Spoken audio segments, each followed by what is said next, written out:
If you're new here, welcome to our channel. Don't forget to subscribe and hit the like button. Your support means the world to us and helps us keep sharing stories that deserve to be heard. I always thought that stories like mine were pure fiction until I experienced it myself.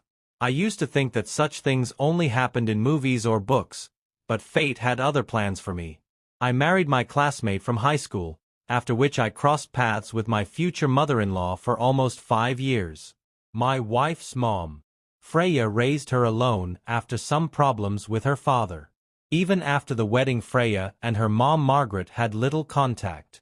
Their relationship was always distant, and I think both of them were too proud to make any effort to change that. There always seemed to be an invisible wall between them that neither of them wanted to break down.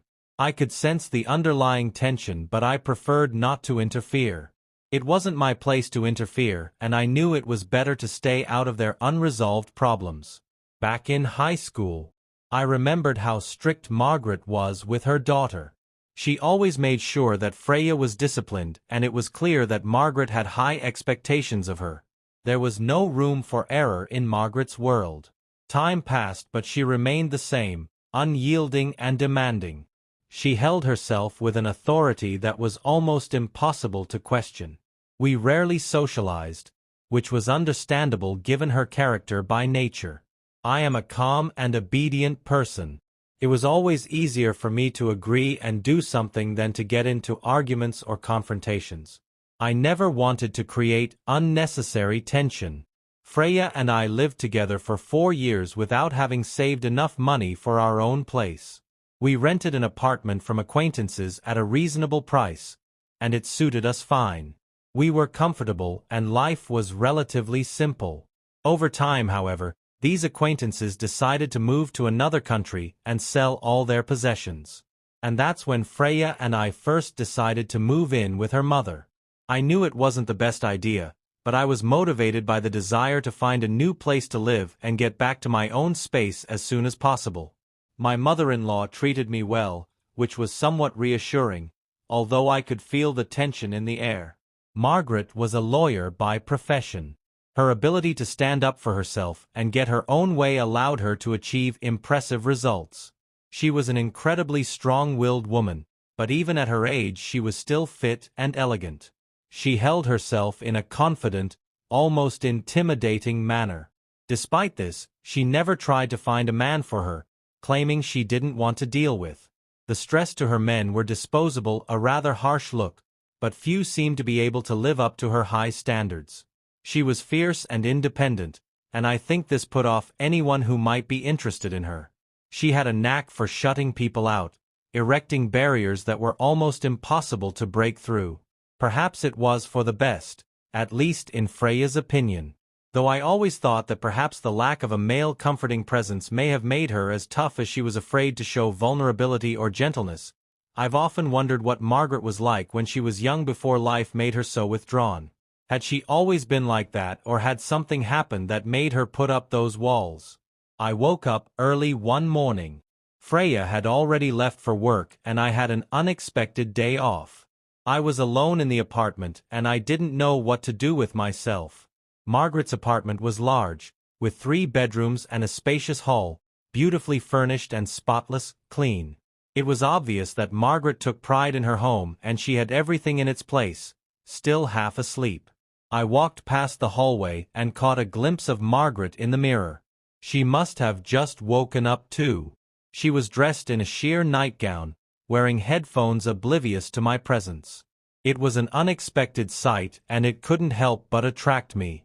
I wanted to leave, but curiosity took over. I froze for a moment, just watching. In that moment she looked different, almost vulnerable. For a moment she saw me in the mirror and I felt a rush of embarrassment. Our eyes met in the reflection and I felt like I'd been caught doing something wrong, like a schoolboy caught up in mischief. I couldn't look away. Margaret had an idea, a brilliant one. She thought there was a gleam in her eyes and I couldn't understand what she was thinking.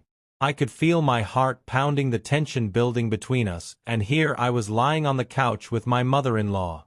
She was simply captivating, more alluring than anything I could have ever imagined. She seemed to be in complete control, and I felt powerless before her charms. A storm of emotion swept through me as she seemed to fulfill all of my fantasies that I had nurtured for years, fantasies that I had never imagined coming true. She looked at me and simply said, "Well, go ahead," with a knowing smile that sent shivers down my spine. I did, as she said, without hesitation or hesitation. There was a confidence in her voice, an authority that wouldn't let me refuse. And now I'm lying in the other room, staring at the ceiling and wondering what will happen next. My mind is churning with conflicting emotions, excitement, guilt, confusion. I have no idea where this path will lead or how it will affect everything, but there is no turning back. Now I'm caught in a situation that feels like I've stepped off the pages of a story I once thought was pure fiction, and I can't help but wonder what tomorrow will bring. Will things ever be the same again? Will I be able to look into Freya's eyes without feeling the weight of what happened? The questions keep piling up and I have no answers. The uncertainty of it all is both frightening and exhilarating. Lying here, I can hear Margaret moving around in the other room. There is a strange sense of calm in the air, as if what has happened is the most natural thing in the world. I can't help but think about the way she looked at me, how she seemed to know exactly what she wanted and how to get it.